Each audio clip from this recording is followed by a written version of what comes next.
আমি এখন আছি আলখানিস পার্কে। এটা একটি রেস্টুরেন্ট এরিয়া, খুবই ভালো। যা তারা লাভ লক সাইজ আছে, যেসব লাভ লক লাগে লাগে রাখছে। এই জায়গাটা হলো লাভ লকের, হাজার রকমের তালা। কতবার ট্রাই করছি রে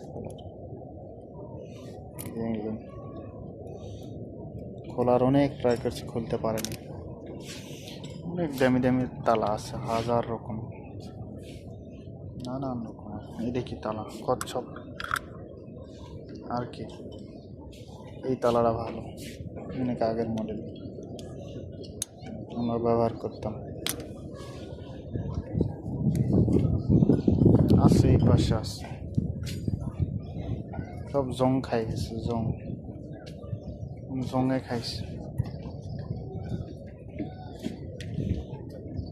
হাজার রকম।